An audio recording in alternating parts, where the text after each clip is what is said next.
That's a huge part of our brand, is trying to break down the barriers and destigmatize everything to do with female health in general. So we made a very conscious decision that when we were launching Riley, it wouldn't just be talking about periods and selling tampons and pads online. It would be a much wider conversation that we wish we had access to when we were young girls.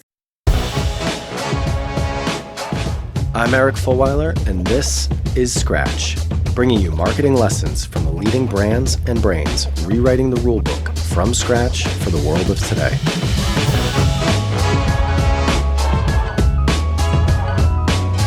Hey everyone, my guest today, Fiona Parfrey, co-founder of Riley. Riley is an eco-friendly period care company based in Ireland. They are looking to disrupt what is a very established, incumbent-dominated market for period care, and beyond that, women's hygiene and health. I met Fiona a couple months ago and was just fascinated by how they're thinking about building the business and building the brand. She actually was part of the inspiration behind the Pufferfish Challenger report and research that we put out a little while back. So it was great to continue the conversation with her. You hear about her journey as an entrepreneur, something I can definitely relate to, how they think about at Riley, how they think about their investment in marketing. And this reminds me of the conversation with So-Young Kang from EOS, where a lot of these challenger brands are very good at making sure that they keep some of their investment and focus for kind of 10x ideas, experimentation. And so they definitely do that at Riley. How they've been able to drive a lot of buzz and PR in the industry, and how that was an intentional part of the strategy that they've been able to execute well. The challenges that they're facing, along with many other D2C businesses, in navigating the new digital performance landscape post-iOS changes and post-tracking and all that. They're doing a lot on TikTok. That seems to be where they're going to be doubling down.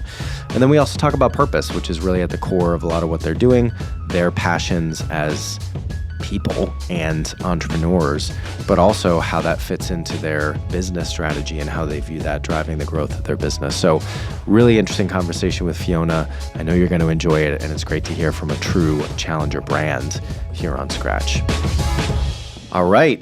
My guest today, Fiona Parfrey, co-founder of Riley. So Fiona, I'm going to let you give the overview of the business, but what I will say before we get into it is I'm really excited for this conversation, and I appreciate you joining. So you joined one of our rival roundtables in Dublin, which is kind of a mixture of marketers, entrepreneurs, small groups that we get together just to have conversations about modern challenger brand building.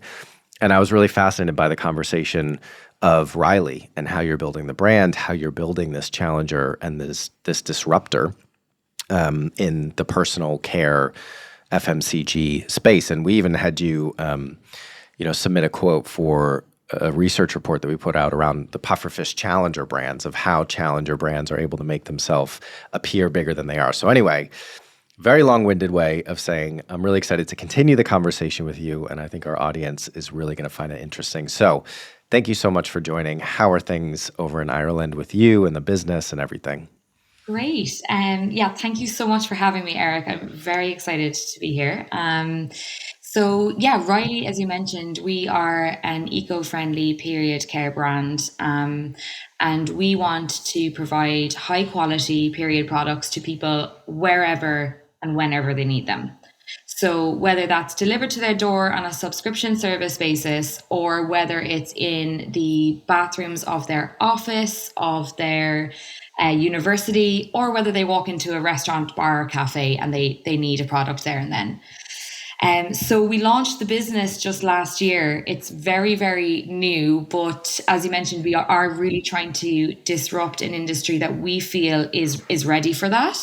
And it's been a great journey so far. We're growing really quickly and hiring and expanding. So we're very excited. Amazing. So let's start with a little bit of your story. So you have a marketing background. This is not the first company that you've started. So you have some experience as an entrepreneur. Talk to us a little bit about kind of your journey of coming to Riley, the background that you have, the experience that you built up, and then I guess maybe a little bit of the origin story of how you decided to start this business specifically. Yeah, sure. So I guess becoming an entrepreneur wasn't really something that I set out to do. It kind of happened quite naturally. I started my career in Dublin with a company called Paddy Power, which is a gambling business. I was on the online side of the business, so really in the nitty gritty of the digital marketing. I had the joy of working in the social media marketing team there, which for anyone that knows Paddy Power, they'll know that their social media marketing is just really fun. And I had a great time, and I learned from some really clever people. I learned there, I suppose, the value of numbers. And I suppose that's where I picked up a really data driven approach to marketing.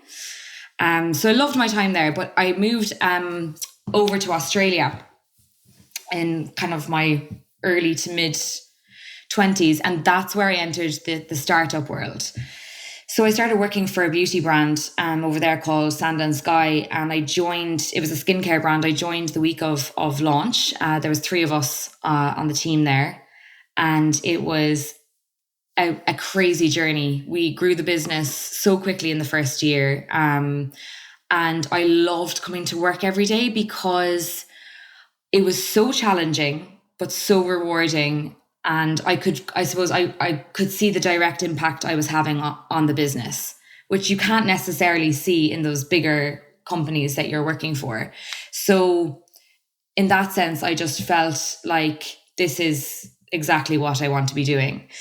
So again, like we built out the team, and I had such a great experience there. But when I left Australia then to move back to Ireland, I was kind of backpacking around Southeast Asia by myself. And I thought, what am I going to do when I get home? Like, I didn't have a job lined up. And I was really at a point in my life where I wanted to do something that I would be super excited about and would be the right next move for me. And then I thought, you know what? I've just been part of this really exciting startup journey, and I feel like I can do this myself. So I kind of started thinking, like, what is it that I'll do? And I love to travel. I love to experience other cultures. I've been lucky enough to travel quite a lot throughout my 20s. And I just thought it made sense for me to move into the travel industry paired with my e-commerce digital marketing experience. And so I started working on an eco-friendly backpack brand specifically tailored towards females in terms of the ergonomic design of the packs, that they would be lighter and built for female torsos. And so I kind of never really, looking back, like I never really, I think, believed that it could be this big, massive brand, but it was more so an exciting project to work on, that I was learning so much. And I launched to market and was just running this little Shopify startup by myself, like with in-house products that I had designed, and navigating this space with a completely bootstrapped business. And it was going quite well. Then, of course, the pandemic comes along, and overnight, my target market just dissipates. It's gone. It doesn't exist anymore. And that was a really, really difficult time. And I think it was a really difficult time, not only because COVID was so uncertain for so many people, but also because I was alone. I didn't have anyone else to talk to about it. Yes, I had a good network and I had, friends and family, but in this space with Sundrift, my brand, I had no one really to turn to. And so I suppose I pivoted the brand a little bit and diversified to help it survive. And I grew it into being an outdoor lifestyle brand.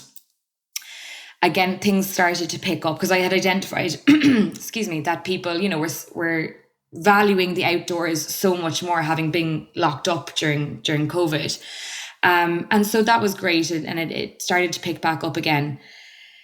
But then I guess the idea for Riley came about with 2 of my friends. And the difference that I felt when I thought about both of those businesses was that Riley really triggered an emotion within me and like a real passion. It wasn't just something that I liked, and I liked to travel and I thought this was really interesting. It was something that I felt deeply passionate about changing and improving.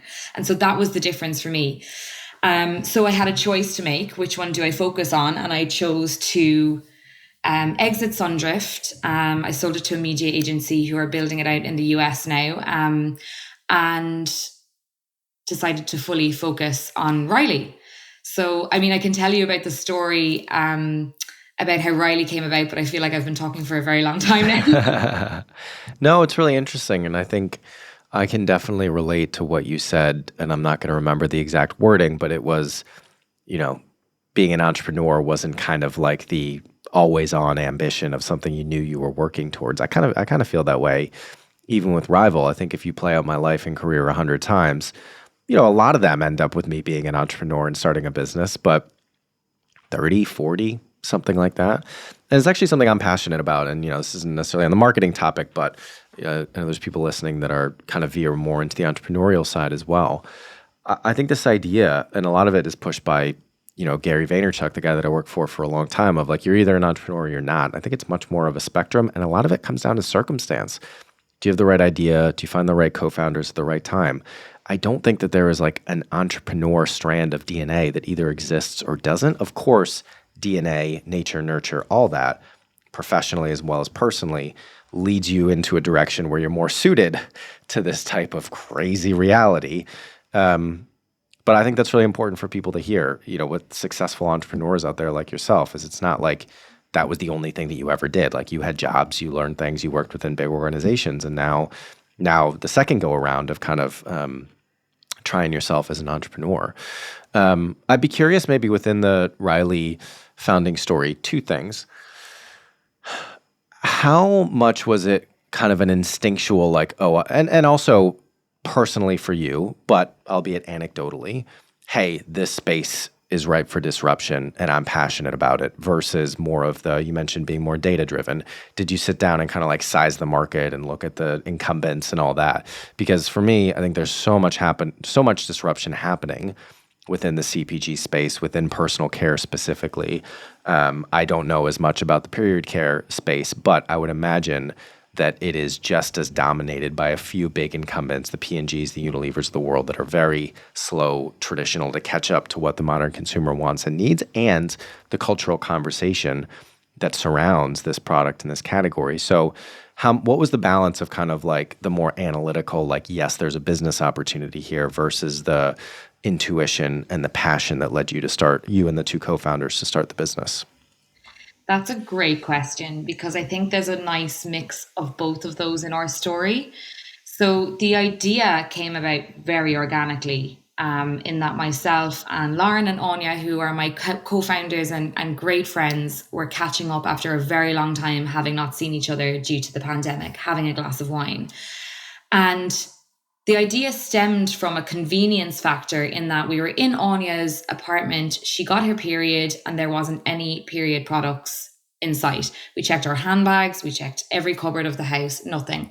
And so we were drinking wine, we were getting, a bit hyped up about this. How does this happen every month? We know that our periods are going to come, yet every month this happens to us. Like, why are they not just delivered to our door when we need them? Why is this another thing that we as women have to think about and plan ahead for?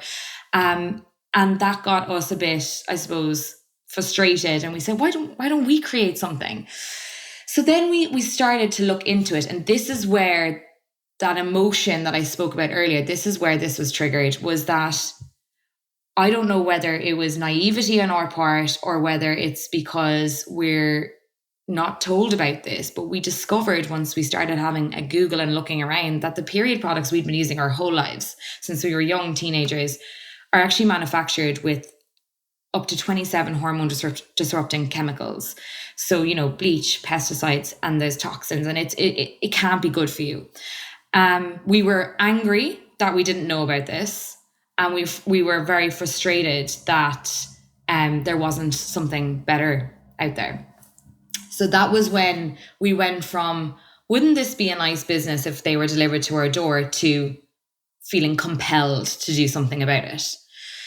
So that was obviously a great, as I said, wine-fueled conversation. And it was only the next day, when we were sitting around having coffee, that we kind of looked at each other and we said, like, is there a business in this?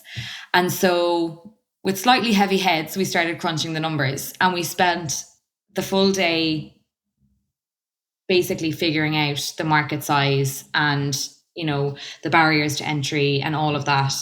It was a really fun Saturday afternoon, and we kind of realized, within about probably 6 hours of work, that there is definitely a solid business plan and like idea to go after here, and so we started working on it straight away.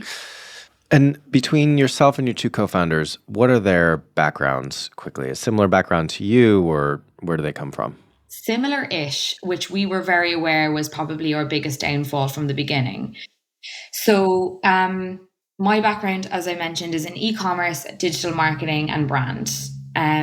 Lauren is a salesperson, so marketing and sales, but very sales driven. And Anya then has her most recent job was an account manager in Salesforce, so she's worked a lot around people and again account management and selling. Now that's all great because obviously to start a business you have to be able to market it and sell it.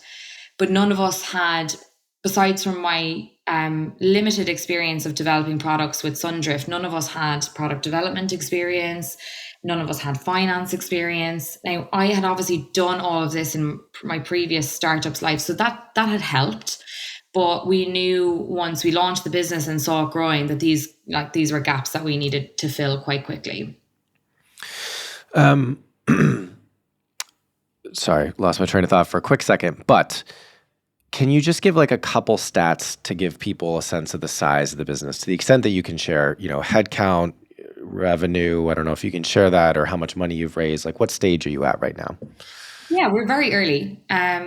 There's 5 full-time employees, including my 3, like myself and my 2 co-founders. We've hired 2 others. We work with about 4 part-time freelancers, consultants.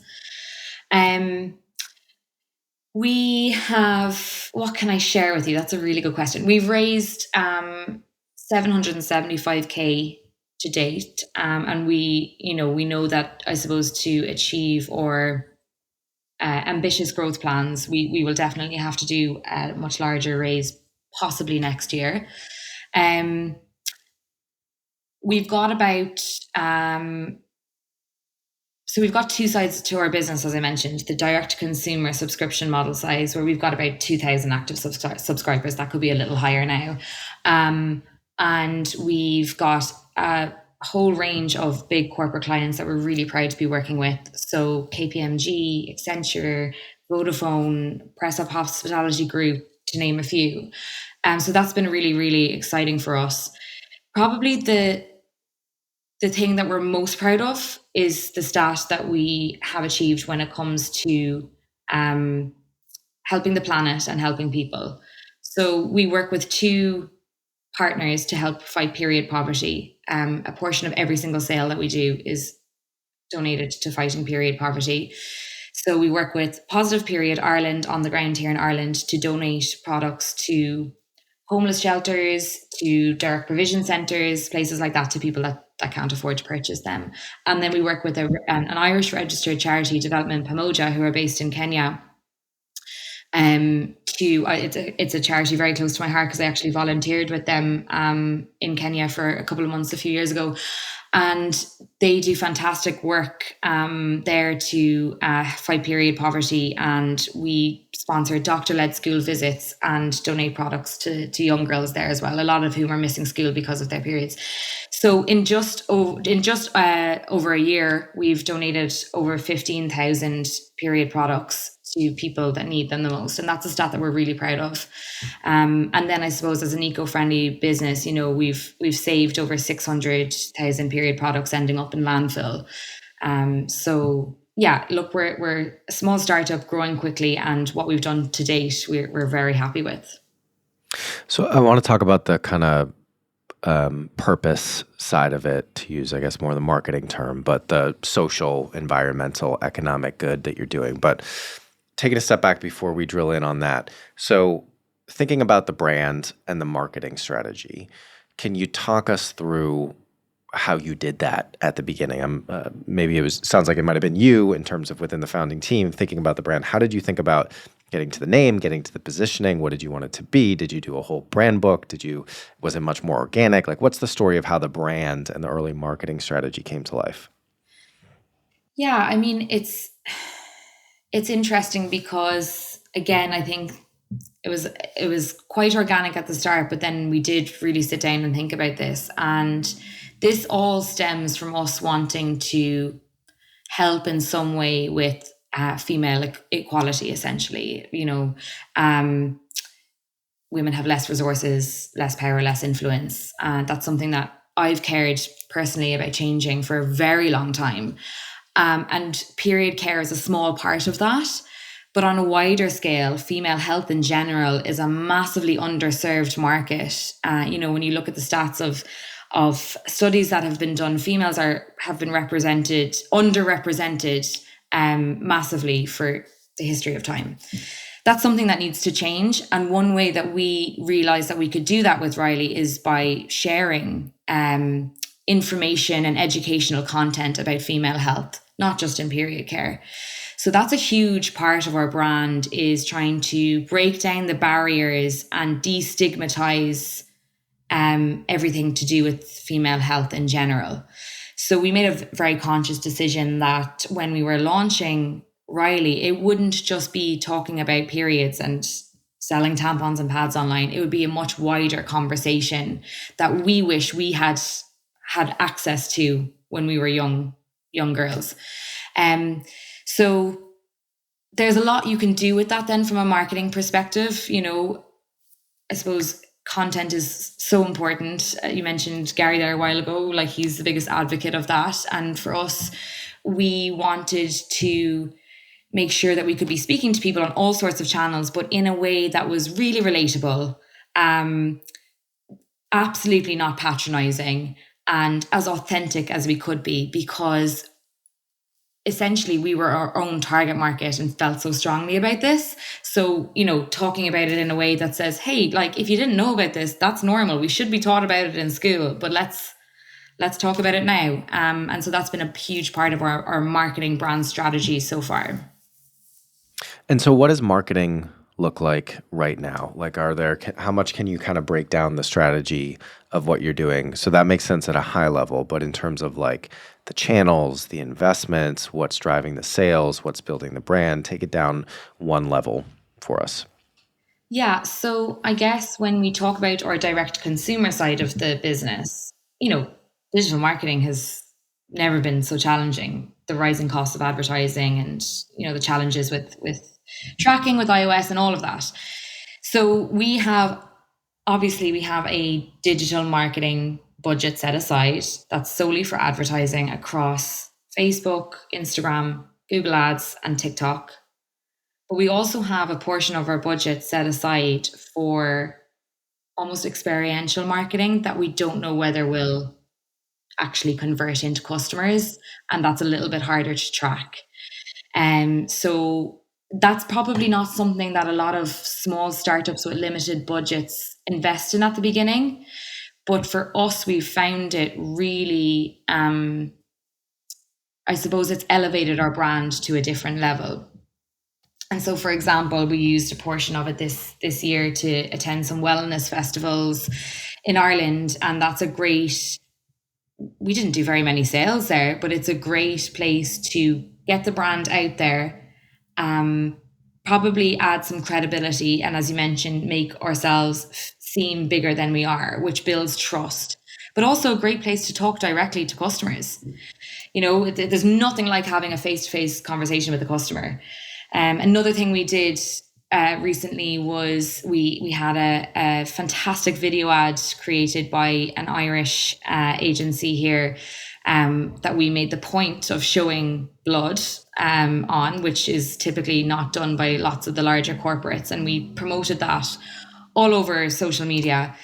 But we also took out 2 billboards in London that were live for about a 2-week period. And we knew, like, buying those billboards, they wouldn't probably result in a massive amount of sales for us.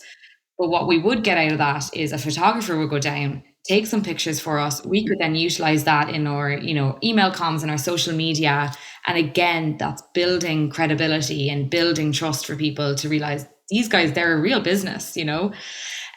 So the digital ad spend coupled with that kind of experiential budget that we have is what we do on the direct to consumer side of things at the moment. And on the B2B side, we've been very lucky to date in that a lot of it has been very organic. So we're only starting now. We've just hired someone on that side as well who's working very closely with Lauren, who I mentioned is a great salesperson. We're only starting now to try and build out that strategy and what that looks like. And you've also managed to get a good amount of press coverage. You know, definitely in Ireland, you've been across a lot of the mainstream publications in Ireland and even beyond. Was that kind of an intentional thing of like, hey, we want to stand out in this way so that we get more mainstream earned media? Or is it just kind of a byproduct of the things that you'd be doing anyway? No, it was definitely intentional. We had written a press release for the day that we launched. And I had limited experience writing press releases for a small period back in my Paddy Power days. So I kind of knew how to frame them. We did it all. We haven't invested in PR yet. We've done it all in-house and none of us are PR people. But what we knew was that people wanted a story. That's what journalists look for.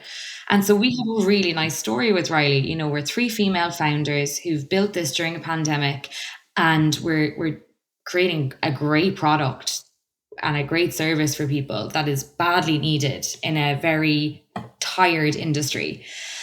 So once we kind of framed that initial press release and sent that out, and it got picked up because again it was you know a nice story to tell. We got a lot of press like immediately from that, and that's when we realized the power in press. To be honest, for us, again, it's not just spreading brand awareness, but it's building that credibility for us as a brand. And so now we've started to make more of a conscious effort to build up our journalists' mailing lists and spend some more time on press releases. And it will be something I think that we will invest in as a business a lot more from probably next year onwards, whether that's working with an agency or a consultant or whoever. But we truly believe in the power of press and traditional media as well. We had the opportunity in November last year to go on the Late Late Show here in Ireland, which is a Friday night like talk show that's very popular. And we weren't sure whether it would work for us because the demographics of who watches that show, but it transformed our business overnight. And that opportunity of getting our faces on the television and telling our founder-led story has had a huge impact for us. So we definitely believe that, traditional media, there's a lot of opportunity there for startups. And I'm curious, going back a couple steps, you mentioned the challenges of the new digital performance marketing landscape. How are you navigating that? Because that comes up so often with a lot of our clients and the conversations that we have. I'd be curious, like you actually sitting in the founder, seat, running and trying to build this business. What have you found, or have you found anything in terms of opportunities in that landscape right now? It's a really difficult place to be and to be navigating in right now. So I totally feel the pain of others who are experiencing it. We've seen our CPAs triple since we launched, particularly this year. It's coupled obviously with, increased competition and all of that. But what we're doing, we're not, as a subscription brand, we're not focused on return on ad spend. We're focused on figuring out our customer lifetime value and whether we can actually afford these higher CPAs. It's very difficult because we only have 14 months of data, but we're trying to work with an analyst consultant now to try and get a better idea of that and whether these higher CPAs will work for us in the long run. Excuse me. But we are, again, focused on really trying to acquire customers in a more organic way. So we've just launched a loyalty program and a refer a friend program.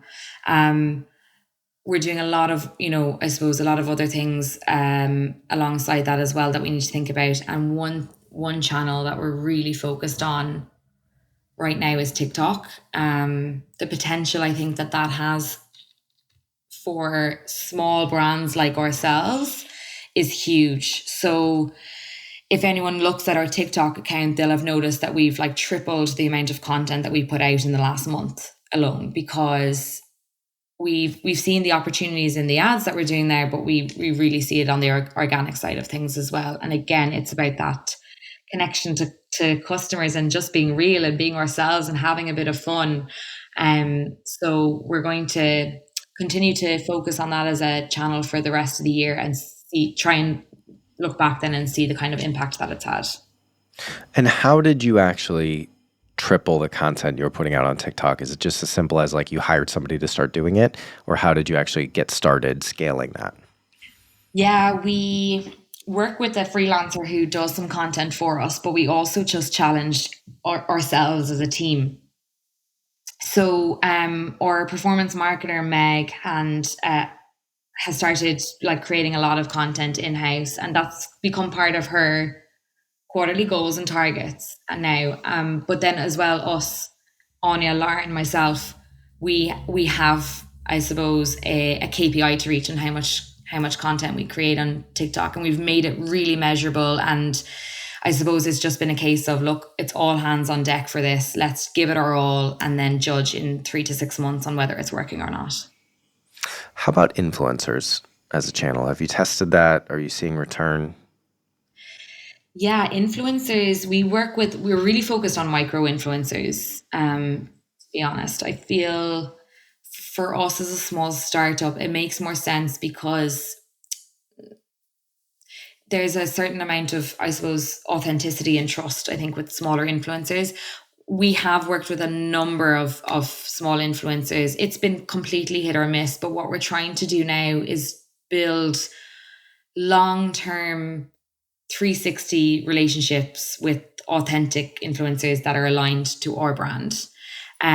So we just suppose signed on with Emma Kyo, who's an influencer here in Ireland, who will be, essentially she's going to become our brand ambassador, rather than a one-off influencer that we work with. And we'll be featured as a sponsor of her podcast, and we'll feature on her podcast. She'll come to some events that we're doing. So it's going to be more of a long-term relationship. She's the first one that we're testing that out with, and I think it feels like the right move for us right now, rather than trying to go wide and far with influencers. Yeah, and it's more the ambassador partnership type of approach than just the pay to play influencer mercenary, which I think makes sense. And the other thing that I've seen, you kind of mentioned it, is like it's so hit or miss. First of all, it's a wild west out there for brands trying to navigate it. And like, yes, there are tools, agencies that you can get involved, but like trying to find the right people, trying to negotiate with the right people, trying to make them do what they said they were, like, so much of it comes down to the person. And I think that's what I've found. And the advice that I'd layer on top of what you shared is like, if you do find the right person, triple down on it, because, it's so much about the working relationship and whether or not they actually care, and whether or not their story blends with your story and their audience cares and all that stuff. So it is 100%. very, It comes yeah. across, Yeah, you people. can tell. You can always tell. Yeah. And I think you can also tell from the early conversation. I don't know. I was going to say it's kind of like when you interview people, but I think there's so much bias in that process, as there probably is in choosing an influencer as well. And you need to be careful that it's not just your subconscious that like convinces you of one way or the other. But I do think there's something to the way it feels to work with someone is probably a big indication of whether or not that partnership's going to be successful, whether you're hiring them, whether they're an investor in your business, whether it's a B2B partnership, or whether it's an influencer. So it's interesting because and we debated a lot over here, and Jenna, one of my co-founders who knows so much more about performance marketing than I will ever forget in my lifetime, she's kind of not as bullish on influencers, but, working with Boyne Valley in Ireland, working with consumer businesses, and then also my wife now being a bit of an influencer in the interior design space. Like, I see it work. I see her sell out products for businesses. And this is not a pitch for Leanne, but she is fantastic. As a channel, I think if you get it, it's like anything. It's a tool. And so it depends on how you use it. Absolutely. And I think what people do is they underestimate what they need to do to make influencer marketing work. You can't just throw it out there It's and hope. not like a programmatic buy where you set it and forget it. Yeah. It's a relationship. It's a partner if you're doing it right, I think. Absolutely. And you have to Yeah. nurture those relationships. And you're so right. It comes across when people are being authentic about a brand or a product. And like consumers are smart. They can see that. So it's about, yeah, you're right, picking the ones that are aligned with your brand, that fit your story, that care about what your product is. And then that can really work for you. Yeah. Cool. I had a lot of questions I don't think I'm going to get to, but the one I want to circle back to, and we touched on it a bit, was purpose. So I guess my question around this, and you've already talked about kind of what you're doing, how much of it is, clearly this is something that you and your co-founders really care about, and seeing the impact that you're having, I'm sure must be amazing. And scaling the business will allow you to have more impact. So there's that side of it of like, can you do good? And then there's also the consumers want businesses that make commitments to these things, that have an impact on the world, that aren't just kind of trying to grow only their bottom line. So what is the balance, or is it that even the right way to think about it? Maybe they're not zero-sum things at all, but how do you think about kind of more your personal passion for these things versus it's probably a good strategy for this to be built into who Riley is and the way that you go to market? That's a great question. And I think for us, it's, as you mentioned, we're passionate about what we're doing right now. Period care is something that we believe that period products should be treated like toilet paper and should be ready available for everyone when they need them. That's an easy one for us to I suppose do good in, because it's been a natural thing that stemmed from our own real life frustrations. But going forward, it is about thinking, how do we grow the business, and in the right way? So our vision is to be a lifelong female health brand. And what that looks like, we're still to figure out, but we are working on new product development and other ways that we can add value to women's lives. We will always do the best that we can for the planet. That's something that we value personally. And we will always do right for people. But at the same time, we need to balance that with what's a right commercial decision for Riley. So it's a difficult one, but at the end of the day, I suppose, when we're coming to a decision making time, we need to take a step back and say, okay, if all the numbers are making sense, that's great. Are we doing good? Because we never want to stray away from that. And it's, again, like every kind of big decision we make on that, we go back to our company values and whether it's aligned with that. And so I think a lot can change. Our marketing strategies will shift over time. Our products and services will evolve, or our people will grow with us. But our core values and what we want to believe in should stay relatively the same over time. And if we're working towards that one goal, then hopefully we won't need to compromise on anything else. Love that. And I think that's a great place to leave it. So I have two quick questions to wrap things up. First is, what is one thing people should do differently in their marketing roles after listening to this conversation? That is a great question.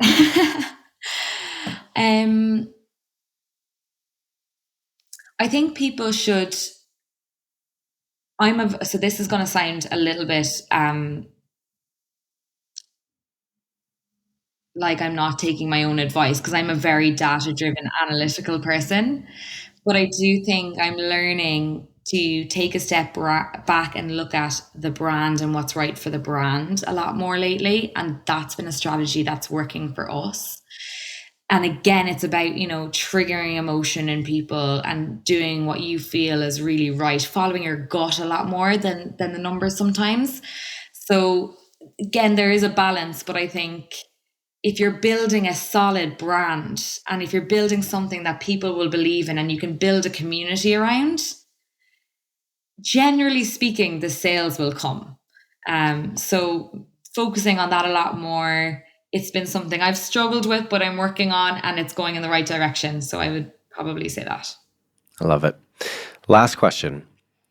Who is someone that you think we should get on the show? Maybe another challenger brand, another entrepreneur, just someone in your, career that you've found really interesting and you think would enjoy this type of conversation.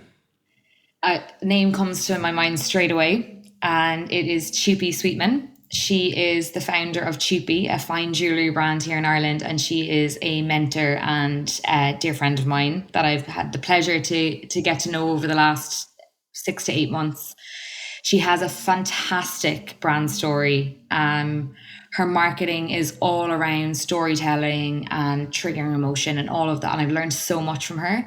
Her business is amazing. It's been completely self-financed to date, and they are doing phenomenally well. And I think that she would be a really interesting person to have a conversation Okay. with.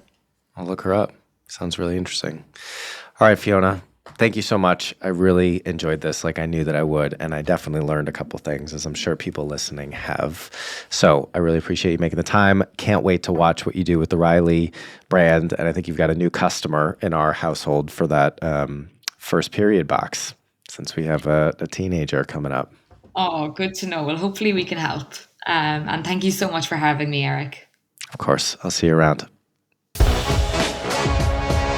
Scratch is a production of Rival. We are a growth consultancy that builds challenger brands, strategies, and capabilities to disrupt categories. If you want to learn more about us, check out wearerival.com.